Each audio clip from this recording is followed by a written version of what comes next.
It's the Ralph Nader Radio Hour. Stand up, you've been sitting way too long. Welcome to the Ralph Nader Radio Hour. My name is Steve Scrovan, along with my guest co-host, Hannah Feldman. Hello, Hannah. Hello, Steve. Nice to have you with us. David is off this week. And of course, we have the man of the hour, Ralph Nader. Hello, Ralph. Hi, the latest issue of the Capitol Citizen is about to roll off the presses. Go to capitolcitizen.com to find out more details. Today, we're going to take another look at the military congressional media industrial complex. In the post-9/11 United States, our dark American tradition of war profiteering got a boost. The Iraq War, our war in Afghanistan, and the war on terror fed and were fed by war contractors with blank checks from the Pentagon and an American public that was starved of honest information. Our guest today is journalist and political analyst Norman Solomon. We'll speak to him about his new book, War Made Invisible: How America Hides the Human Toll of Its Military Machine, and the Causes and Consequences of America's Invisible Wars. As always, somewhere along the line, we'll check in with our corporate crime reporter, Russell Mokhiber. But first, how does the United States get away with murder? With the compliance of Congress, the complicity of the American press, and the complacency of the public. Hannah? Norman Solomon is co-founder of RootsAction.org and executive director of the Institute for Public Accuracy. He is the author of War Made Easy, Made Love Got War, and his newest book, War Made Invisible: How America Hides the Human Toll of Its Military Machine. Welcome to the Ralph Nader Radio Hour, Norman Solomon. Hey, thanks a lot. Welcome indeed, Norman. Let's get underway here because listeners should know this is not an ordinary book on war and peace. It's a very personal book, and you'll see what I mean when I start engaging with Norman.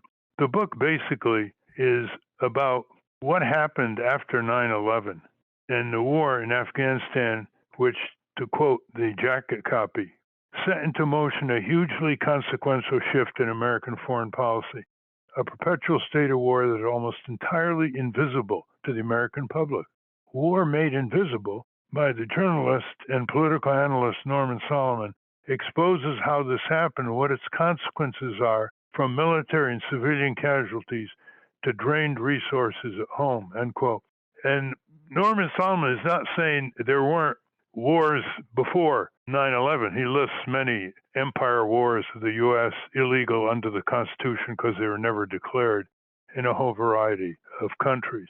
But let's start, Norman, with this.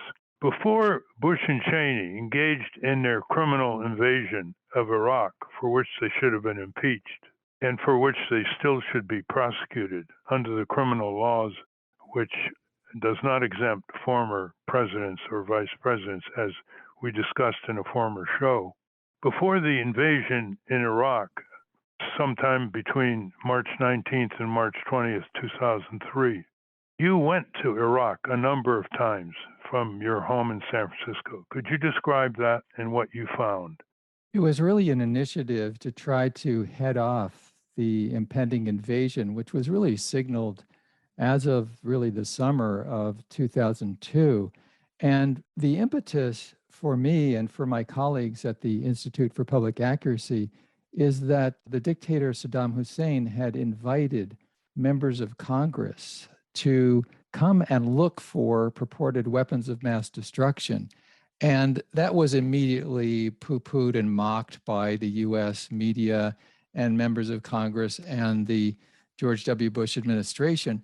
And I thought, well, that's an opening. And so we began to beat the Bushes, not the Bush family, but metaphorically beat the Bushes on Capitol Hill. And luckily, at our institute, we had worked with the wonderful former Senator James Abourezk, really extraordinary, a member of the House and then the Senate back during the 1970s. And Jim Abourezk was somebody who really cared about the people of the Middle East. And he had a former colleague that he knew from Congress, Nick Rahal, a member of the House from West Virginia. And they agreed to go with me and James Jennings from the Conscience International Group to Baghdad. So Long story short, in September 2002, the four of us formed a mini delegation. We went to Baghdad. We met with Tariq Aziz, the second in command of the Iraqi government. And the weapons inspectors had been withdrawn by the United Nations 4 years earlier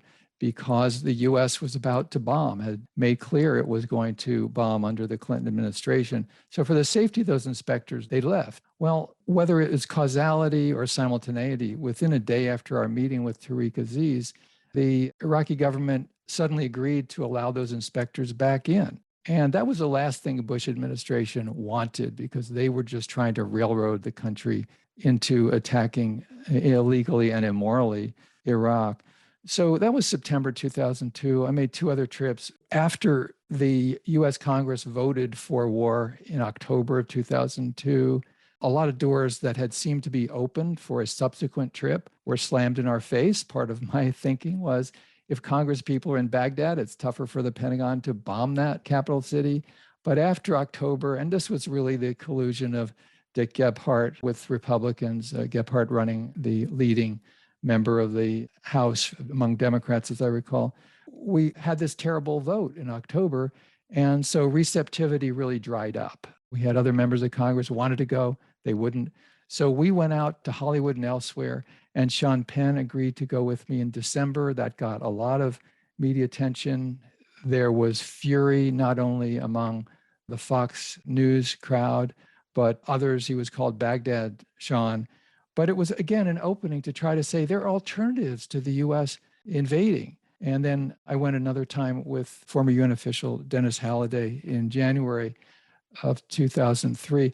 Each of these three visits for me, it was sort of the growth of a feeling of doom. As Tariq Aziz said, doomed if we do, doomed if we don't. Let the weapons inspectors in or not. So for me, at a personal level, as well as the kind of media outreach we were doing in the process, it was like, as I say in the book, not just visiting two different countries, but almost intergalactic travel, two different universes. In one country, there was a debate in the United States in the corporate media, how should the US attack Iraq? In Iraq, people were worrying about how to survive an invasion.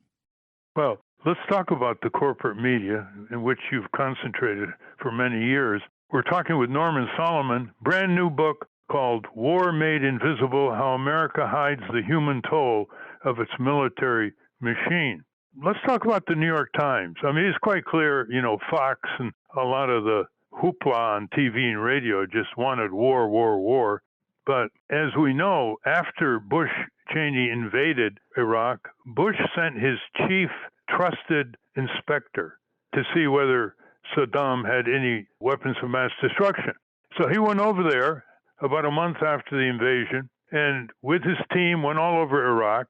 This was an expert in detection. And he comes back to the White House and he says to Bush, well, boss, we looked and we looked. There are no weapons of mass destruction.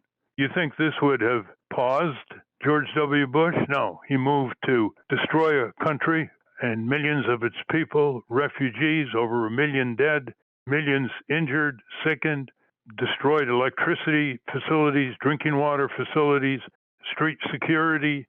It was something that Putin could only aspire to, given what he's already done to Ukraine. This was a real sociocide. Thousands and thousands of bombs, missiles dropped on Iraq. And here's the New York Times being fed by one of their reporters, Judith Miller, total lies about Saddam importing uranium from Niger and Africa and other falsehoods that made page one in the New York Times. Well, it's clear, probably its darkest journalistic chapter. But then there was Tom Friedman, the Prince of Pomposity, as one New York Times reporter once called him. He was regaled for his columns. He called the Iraq War, as you say on page 81, quote, one of the noblest things this country has ever attempted abroad, quote. And later on, he tried to dodge the fact that he was a big booster. Can you describe the New York Times performance here, as well as the other media, because there doesn't seem to be anything learned today. They could just as well do it today against another country. A tacit motto implicitly of huge media outlets like the Times is being pro-war means never having to say you're sorry. If a journalist, or for that matter, a media outlet, is in favor of the US engaging in war, that is couched as objective. If a journalist such as Phil Donahue on MSNBC in the lead up to the war raises questions, even serious questions, critical of an impending invasion or an ongoing US war, then that's considered biased. And the New York Times really functioned with that basic sort of psychological and ethical, to use a stretch word, framework.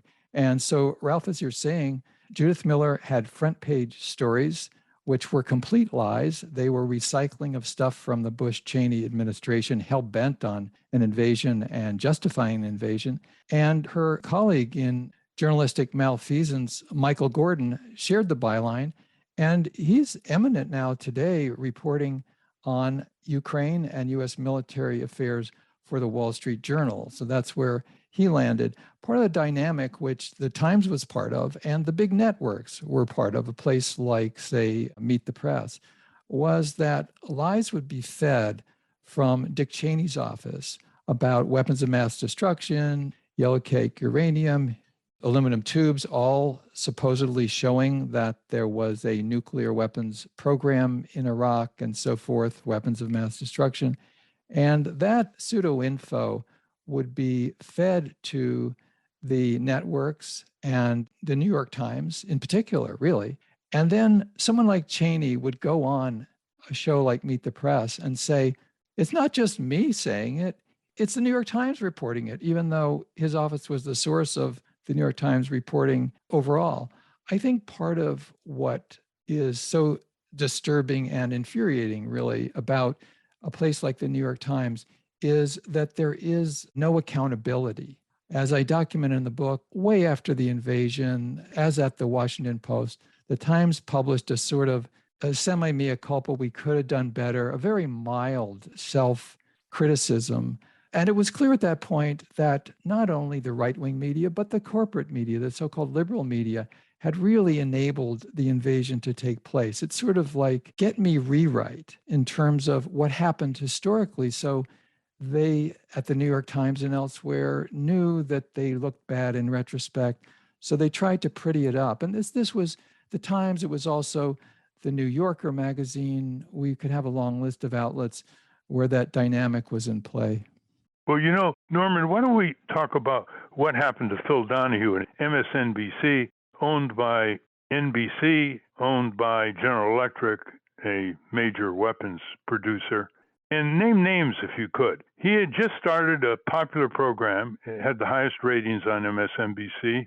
And he decided to have people on all sides of the pending Iraq invasion on his show. And then he began to receive orders from the boss, Mr. Wright, at NBC. Why don't you lay that out for us? Because most people don't know what happened in that episode, which crystallizes a major point in your book, War Made Invisible. One of them is censorship. Go ahead.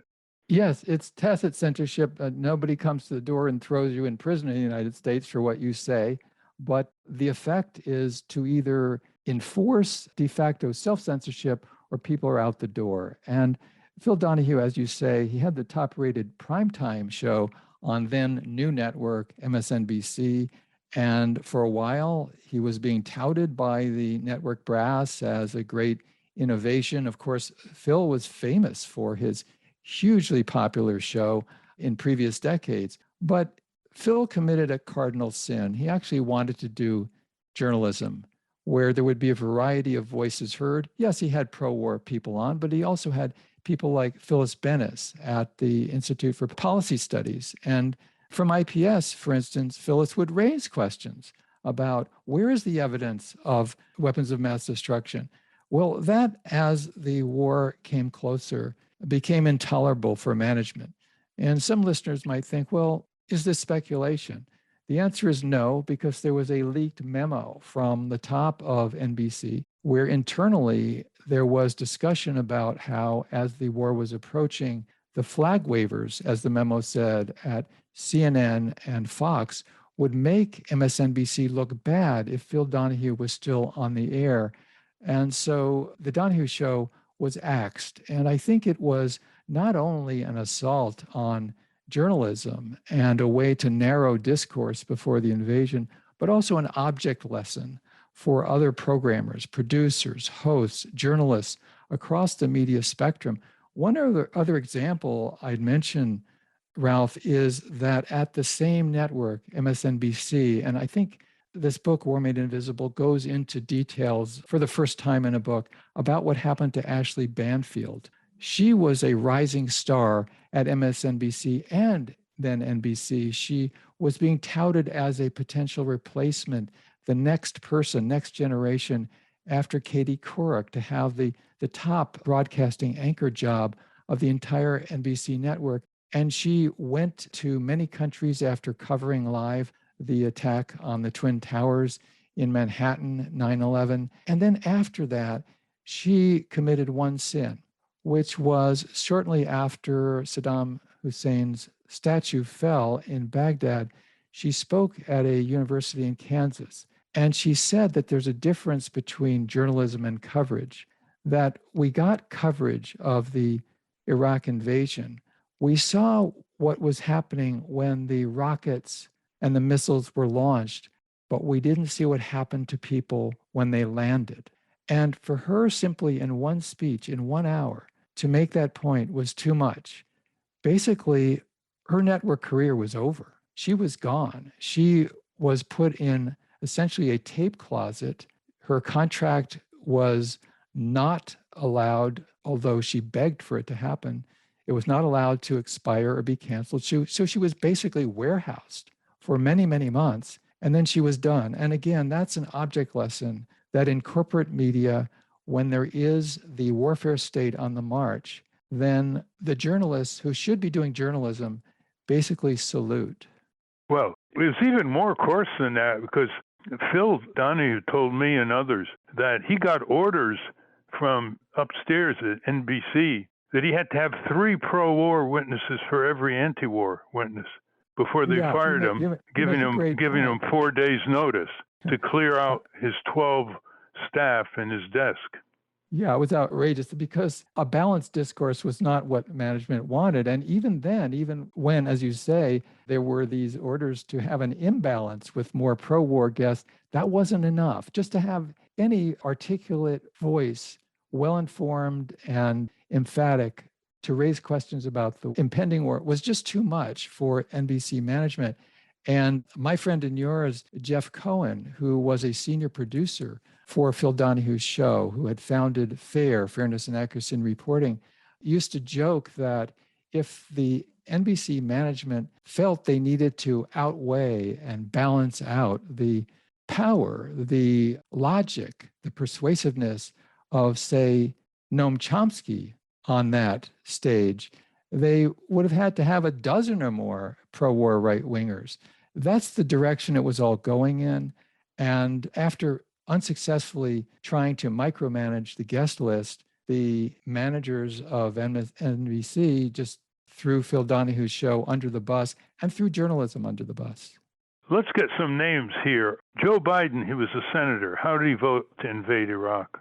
He not only voted for invading Iraq and gave a strong speech on the Senate floor in favor, but he chaired the Senate Foreign Relations Committee, and they had sham hearings. I remember at the time at the Institute for Public Accuracy, we were trying very hard with news releases to offer alternative sources, pointing out how skewed and one-sided those hearings were. These were seminal hearings, 2 days in the summer of 2002, with Biden holding the gavel.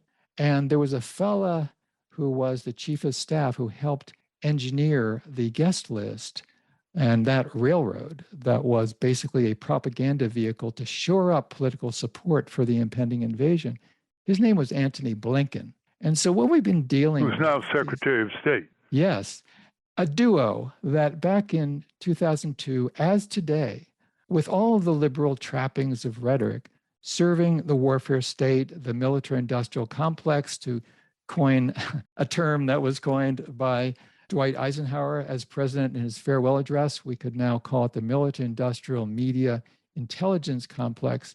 These were two people who were serving and what they were wanting to serve.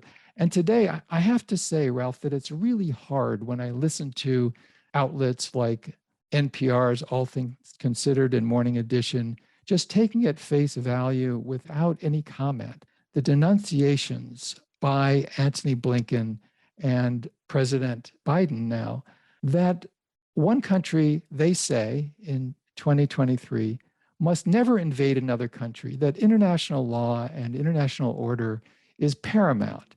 And of course, they're talking about Russia. Now, I certainly agree. Russia, as I point out in the book, has committed enormous war crimes, and so should be held to a standard that you don't get to, as one country, go and invade another and violate international law and human decency in the process. But the doublethink, as Orwell described it, is just so flagrant because we have Biden and Blinken who, back a couple of decades ago, were doing exactly what they denounce now Vladimir Putin for doing. And I think it goes to a very deep question about what kind of intellectual or moral honesty exists on Capitol Hill or in the major media of this country. And it seems that doublethink is very much in play. And one principle, as Orwell described it, one fact could be put on the shelf, and then when convenient is taken off the shelf and brandished and used, and then when inconvenient, put back on the shelf. That describes, with U.S. foreign policy, the way that our mass media function. Well, let's talk briefly Hillary Clinton, and then I want you to talk about her role in Libya and that of the former dean of Yale Law School, Harold Koh. How did she vote? She was on the Senate Armed Services Committee. She gave a very strident speech in favor of the invasion of Iraq, voted for it in the fall of 2002, and helped that to happen and make it a bipartisan supported war. And parenthetically, Barack Obama played that function later to make the so-called war on terror, perennial war, bipartisan when he carried it forward as president. In terms of Hillary Clinton, I think it's notable that many years later, when she lost the presidency in 2016, she absolutely, and her top leaders, could not acknowledge in any way that the six-figure fees she got from speaking to Wall Street firms, that her closeness to the big power elites and economic forces among corporate American entities, that was a factor in why she lost. She was seen accurately as an economic elitist. She was also very pro-war. I document a study that is, I think, pretty credible, that if Hillary Clinton had not been perceived accurately as a war hawk, then she probably would have won the election because of swing states where the working class was sick and tired of low-income, middle-income people going off to war and suffering psychologically and physically. As a result, they were tired of wars. So Hillary Clinton was somebody who was unwilling to acknowledge that her militarism and her corporatism had cost her popular support. But what she was willing to do is blame Russia. And it's well documented in a book by a couple of political reporters called Shattered, that 24 hours after she lost the election, her top officials, Podesta and others of the campaign, met and they decided, we're going to blame Russia. And that set the tone and planted the seeds for many years now of a new Cold War, a very dangerous one that's underway. She led the fight to attack Libya and Gaddafi after Gaddafi dismantled his weapons.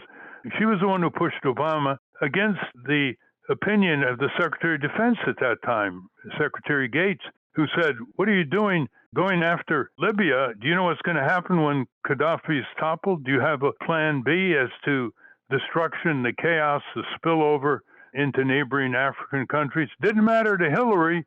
Generalissima Hillary, describe that, please.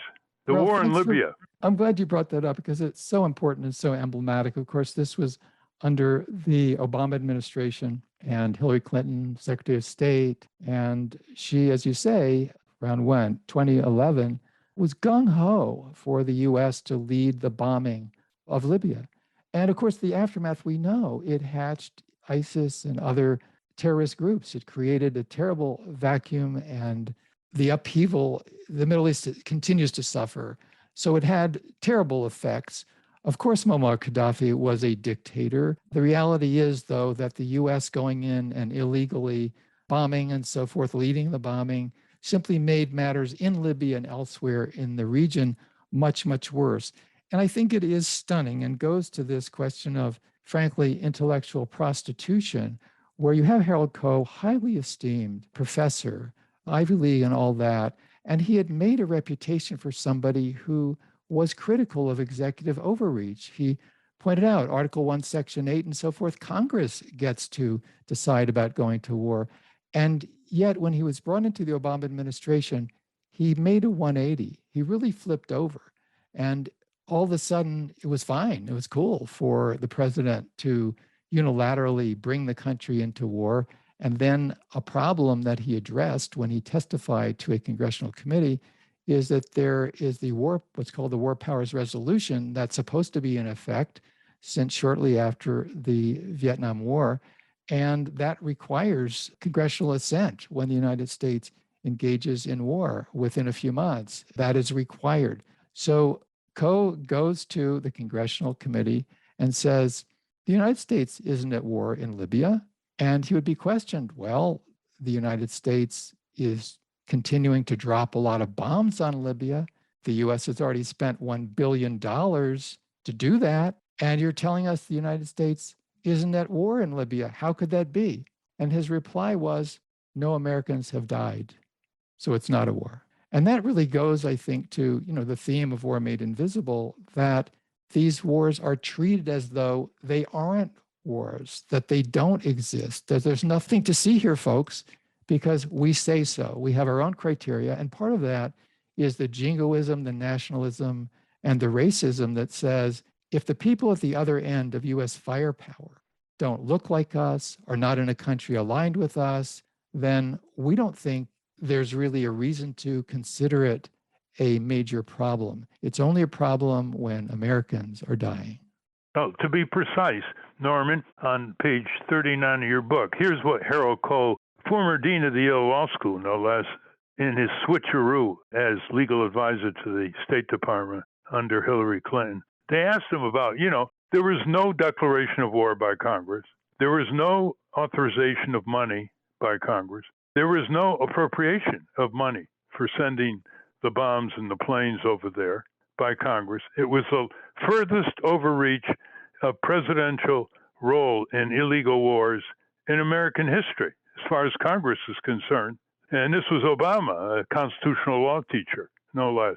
Here's what Harold Koh said when he basically flipped and said that this could be a military effort emanating just from the White House on the White House say-so, using some black budget money from the Pentagon. He said, quote, it was a mission, quote, involving no U.S. ground presence or to this point U.S. casualties, end quote. Nor was there, quote, a threat of significant U.S. casualties, end quote. Therefore, it didn't have to be declared. It didn't have to be subject to congressional appropriation of funds. Now, connect this with what you have said in the book about the coming of autonomous weapons and push-button lethality from a computer room in Nevada or in Virginia, where they can destroy people anywhere in the world in a matter of seconds. So your thesis is war made invisible. Well, this is the nth level of making war invisible to the American people, is it not? The invisibility really is becoming more and more extreme. The physical distance, the psychological distance, the blurring out and the negating of the humanity of people who are at the other end of US firepower. And the media might simply describe technological, quote, advances in the process, but it also depends on what purposes the technology is put to. And one could imagine that the digital technology that we know exists now could be put to use in a very different way. We could, in real time, know about people suffering, their malnutrition, what is happening. Even if there is a war, it could be looked at via digital capacities for how can we rush in relief to people who are suffering in various places. That's the exact opposite of what technology is being used for. It's being used with just a few seconds delay for somebody, as you say, Ralph, in Nevada, to look at people who are in Afghanistan or Iraq or a country in Africa, Somalia now, and say, okay, well, we know they'll be in a slightly different position in 5 seconds when the missile hits, but I'm going to push the button, the console button here. And this is a long distance war, and it's part of a strategy. I mean, from the vantage point of the corporate media and the militarists that they are so entwined with, Iraq and Afghanistan was a mixed result at best. They were able to generate humongous profits for the military contractors, and they were able to accomplish certain goals, but they also failed to, quote unquote, win from some vantage points. So that is a lesson learned. And then politically, if the US doesn't, again, quote, win a war after the years go by, as was the case of the Vietnam War, people tire of it in the United States. It doesn't press all the jingoistic buttons so sufficiently. So the political terrain shifts. And I think that's where we are now to a large extent. When President Biden spoke in September of 2021 at the United Nations, the last US troops had just been withdrawn from Afghanistan, and Biden proclaimed point blank that the United States was no longer at war. Well, that was a complete lie. The Cost of War Project at Brown University has documented that the US is engaged in some kind of military activity in the so-called war on terror in 80 countries. And sometimes it is missile strikes.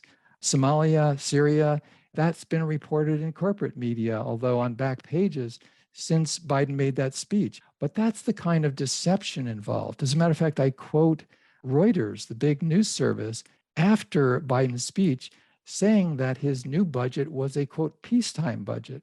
Well, the US is sending missiles in, there's special operations. The US taxpayers are financing these military activities, including killing people. And yet we're told this is a peacetime budget. And I think that's where we are to a large extent, because the Biden administration and the president himself has proclaimed that the future of war, although he says we will send in ground troops as necessary, the future is, quote, over the horizon, which is a sort of marketing way of saying that we're going to bomb people and rely on air power to work our will militarily. Let's talk about something almost never talked about, Norman. How long is it going to be before these weapons are turned against us? You know, we drone countries overseas, killing civilians, not just suspects. The president can ignite an armed attack anywhere in the world, kill anybody, prosecutor, judge, jury, executioner, often in secret under both Republican, Democrat administrations. But you have more and more of these weapons being produced by other countries, like Turkey and Iran are producing drones, selling to the Russians, for instance. At what point is Fortress America going to start be vulnerable for a counterattack? Because the assumption is that we have all the defenses in the world and we're totally invulnerable. And of course, the Congress doesn't have a role anymore. They just rubber stamp military budgets and rubber stamp presidential wars. Is anybody thinking about that in the Pentagon or in the peace movement, which I want you to talk about in a moment? There's never any indication that this country can be very, very vulnerable. We freak out at levels of casualties that occur every day in places like Iraq and Afghanistan and Libya. What do you say about that? There's very little discussion of this key dynamic. The truth is that, as the saying goes, what goes around comes around. We've seen that the rhetoric and really a lot of the thinking underneath it about, quote, American exceptionalism is really unhinged. You would think that somehow there is a Fortress America or we're almost on another planet. Climate emergency shows that that is just not only ridiculous, but ecocidal. This is not the thinking that humanity deserves. And when we look at the threat of nuclear conflagration, the late and much mourned Daniel Ellsberg pointed out in his book, The Doomsday Machine, that the best science tells us 99% of humanity would be destroyed because of nuclear winter after a nuclear war. So the idea that the United States can sell all these weapons, the US being the largest single exporter of military arms and so forth, the idea that, oh, that's just good for the GDP and no problem is foolish. I got to know a scientist, John Goffman, who had been at, as I remember, Lawrence Livermore Laboratory, turned against nuclear power. And he used to mock this claim that nuclear power had never hurt anybody. And this was before even what happened at 3 Mile Island and then Chernobyl. He said it's like somebody jumping off the top of a skyscraper and before hitting the ground saying that there's no problem. And that's the mentality that says we can arm so much of the world that it won't come back to haunt us. And as you're pointing out, Ralph, I mean, you can go to certain areas of the globe where the US armed certain factions and governments. And then later on, as the US intervenes, it's facing those very weapons coming at us. I mean, a clear example is the 1980s, the Mujahideen armed to the teeth in Afghanistan, first by actually the Carter administration, then during Reagan in the 80s. And then that's Taliban weapons. That's just the way it all morphed. Well, in your book, you point out this fraternization that goes on between the Democrats and Republicans in Congress and elsewhere. Like the Democrats and Republicans are about to increase the military budget even more than the generals and Biden have asked for, with Jack Reed, senator from Rhode Island, leading the parade. But how do you explain this? Michelle Obama is a very widely admired woman in America. And in December 2019, she explained her friendship with George W. Bush on national television with the following words, quote, "Our values are the same. We disagree on policy, but we don't disagree on humanity. We don't disagree about love and compassion," end quote. I mean, this is so stunning from a Princeton graduate and a Harvard Law School graduate and a First Lady that it's almost beyond explanation. Here's a president who killed over 1 million people in Iraq alone and blew the whole country apart, quite apart what George W. Bush and Dick Cheney did in Afghanistan and a lot of other countries in the world. How can she make a statement like this? It's part of an elitist circle and mentality where all is forgiven, but it's not hers to forgive. We have in this instance, Michelle Obama saying that bygones can be bygones. And among other things, that's messaging for the next war criminals. And by the way, I see in news media of the United States frequent references to Vladimir Putin as being a war criminal. I'm still looking for one major US media outlet to suggest that George W. Bush is a war criminal. So there we go in terms of invasion and international law. One of the most disturbing aspects of Michelle Obama's public adulation of George W. Bush is that it's not only about the past, it's prefigurative. It is conveying to people that no matter what war crimes are led by what US leaders, all will be forgiven later on. And it's also a way to say that the lives of people who were killed by those lies and that militarism, those lives really don't matter very much. And not only the estimated 1 million Iraqis who died from the US invasion ordered by Bush, but even the several thousand Americans who directly died there. So here you have a former First Lady saying, in effect, not a big deal. Former President Bush, when he was in office, he lied us into war that took all this human toll, but not a big problem.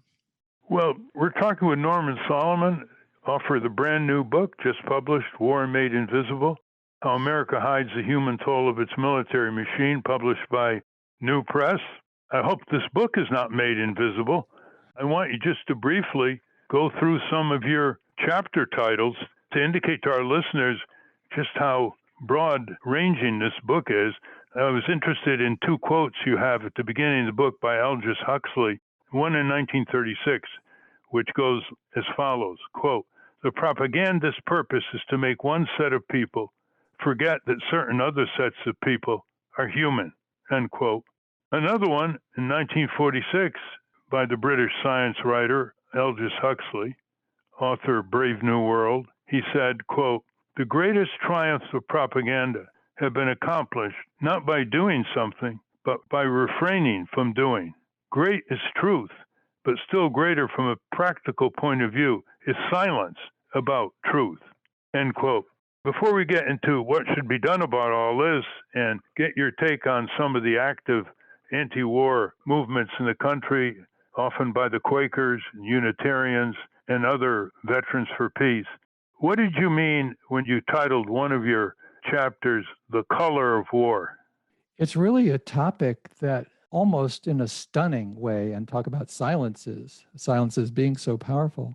It dawned on me partway working through this book that almost 100% of the people who have been killed in this so-called war on terror in the last 2 decades, virtually all of them have been people of color.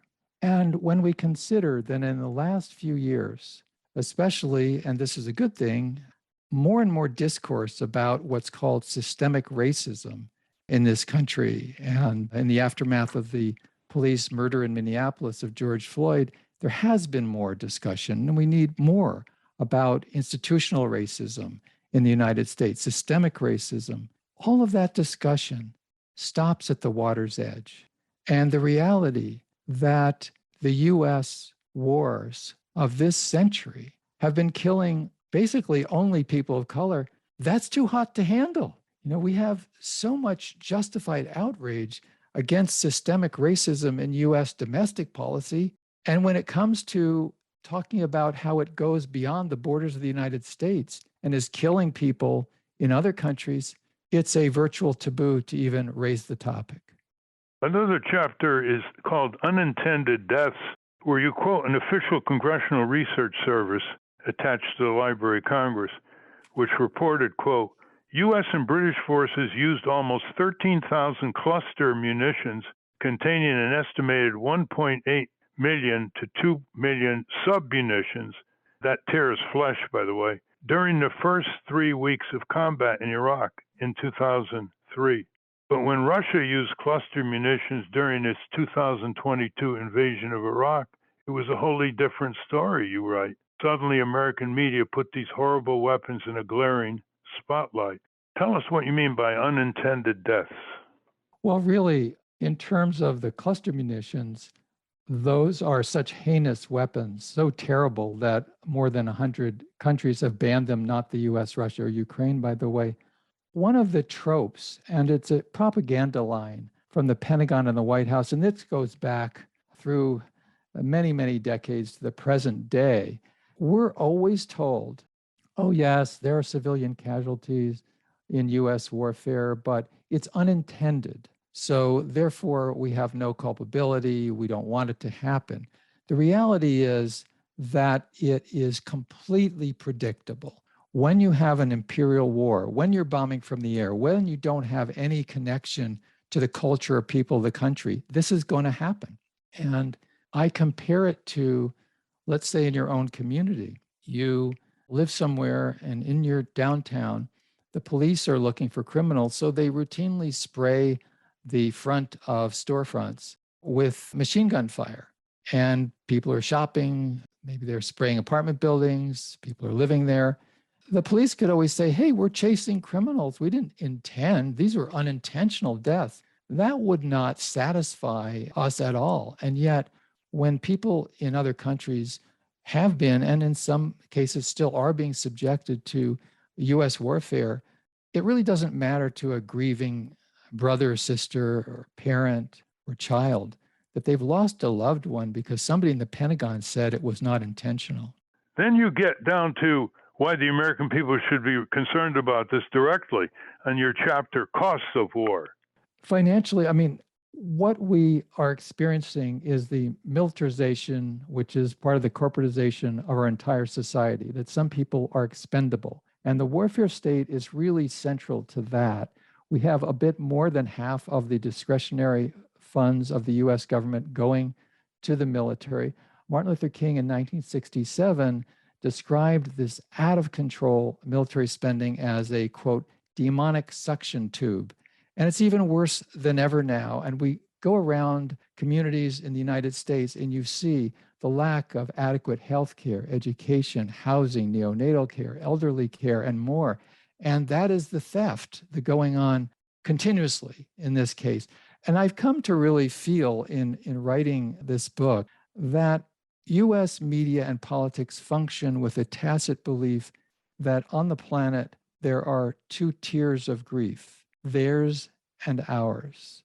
The tiers of grief that don't matter because they're at the other end of US military firepower or very different cultures or countries not aligned with the United States. And then there's the grief of Americans, very prominently after 9/11, 3,000 deaths, several thousand soldiers who die, their loved ones in US wars so far in this century, but the hundreds of thousands, really into the millions, according to Costs of War Project at Brown University, into the millions, several millions who directly or indirectly have died on this planet because of US wars. They're demoted tacitly to the status of non-humans. Their grief doesn't really matter. And that's a spiritual as well as moral or ethical illness in the United States that is now prevailing. Well, you have your last chapter is called Now It Can Be Told. What can be told? Years too late, usually, about the wars. We have the semi-apologies.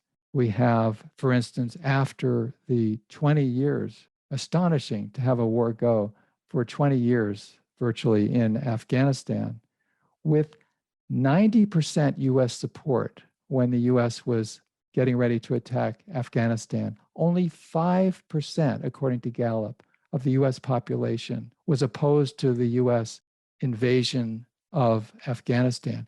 When you have only 1 out of 20 in a country opposed to a war of aggression, that tells you something about the power of the propaganda state that we live in. And now we are in a situation where Afghanistan is an example of the US doing whatever it wants to do, and then it's just considered to be fine and we will forget all about it. Well, let's go in terms of what I'm sure some of our listeners are interested in. What kind of movement is there against these criminal wars of aggression, the devouring of the taxpayer base with military budgets?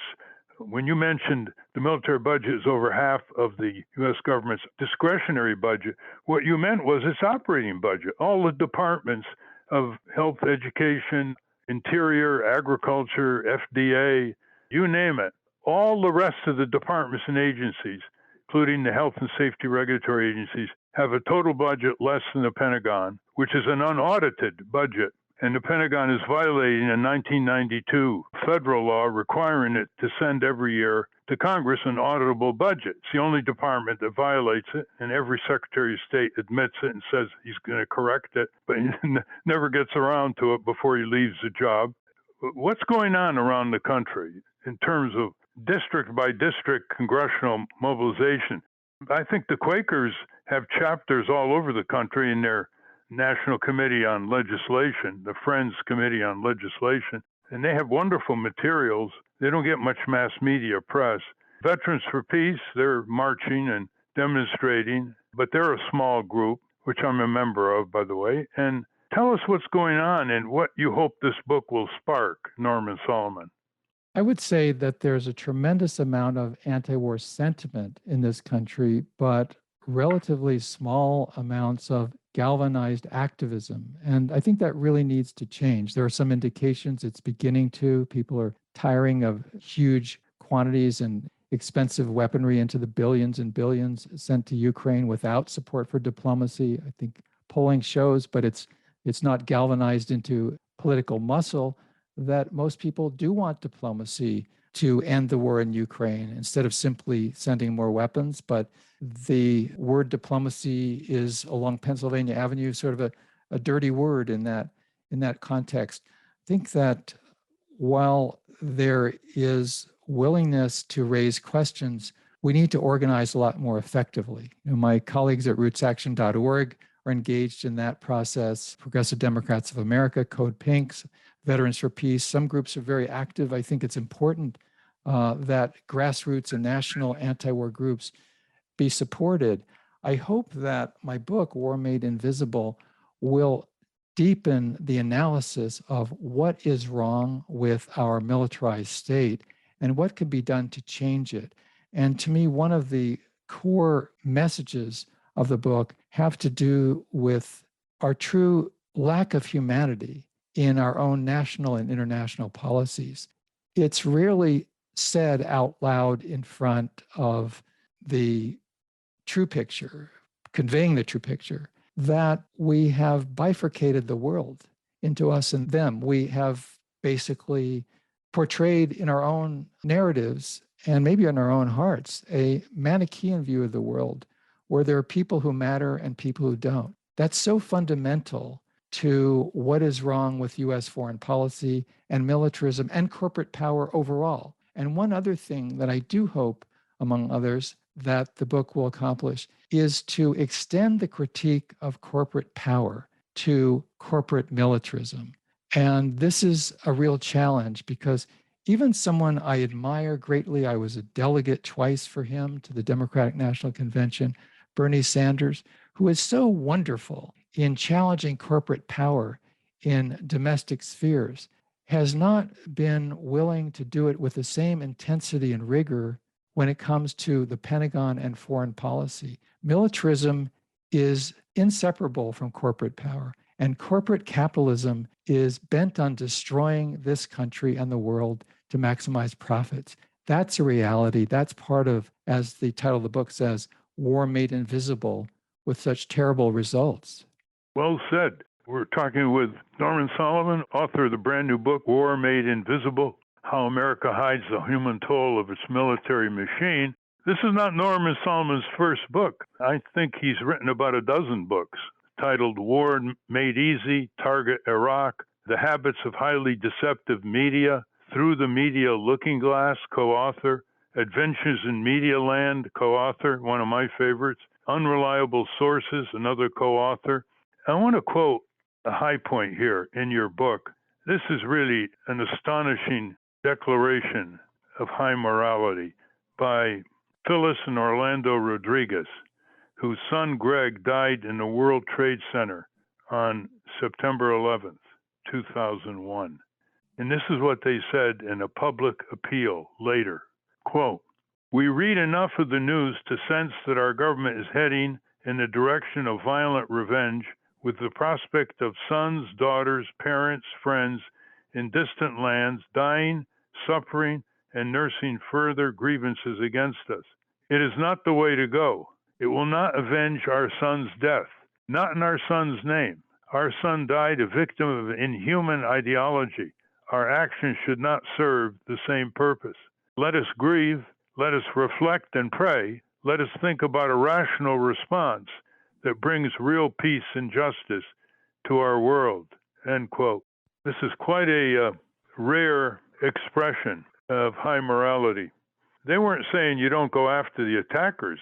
They say you don't blow up an entire country and destroy hundreds of thousands of lives and create millions of refugees instead. How did you react to that?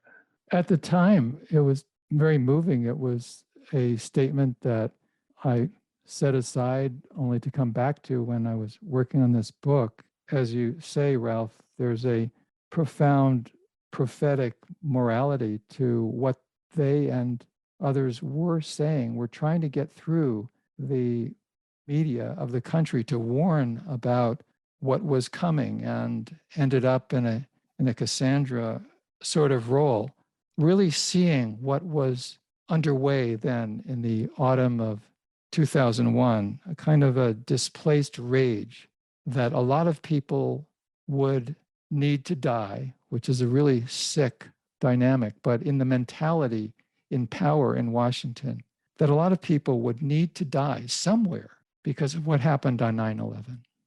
It's what you say in your book, quote, "The humanity of people who died on 9/11 loomed so large that the humanity of Iraqi people would be rendered invisible," end quote. Of course, Iraq and Saddam had nothing to do with 9/11. That's been proven over and over again.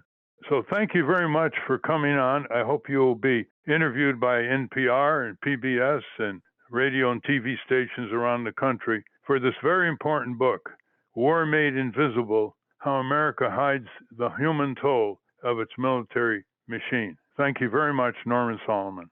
Thanks so much, Ralph. I really appreciate it. We've been speaking with Norman Solomon. We will link to his book, War Made Invisible, at ralphnaderradiohour.com.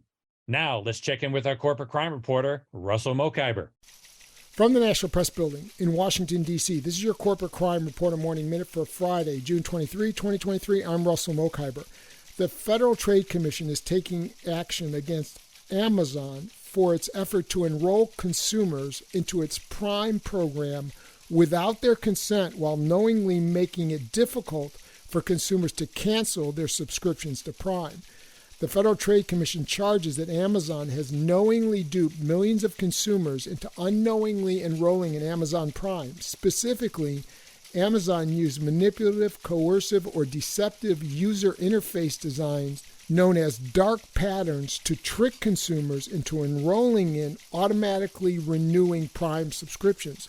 Amazon also knowingly complicated the cancellation process for Prime subscribers who sought to end their membership. For the Corporate Crime Reporter, I'm Russell Mokhiber.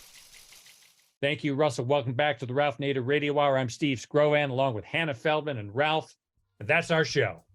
I want to thank our guest again, Norman Solomon. For those of you listening on the radio, that's our show. For you podcast listeners, stay tuned for some bonus material we call the Wrap-Up, also featuring Francesco DeSantis. And in case you haven't heard, a transcript of this program will appear on the Ralph Nader Radio Hour Substack site soon after the episode is posted. Join us next week on the Ralph Nader Radio Hour. Thank you, Ralph.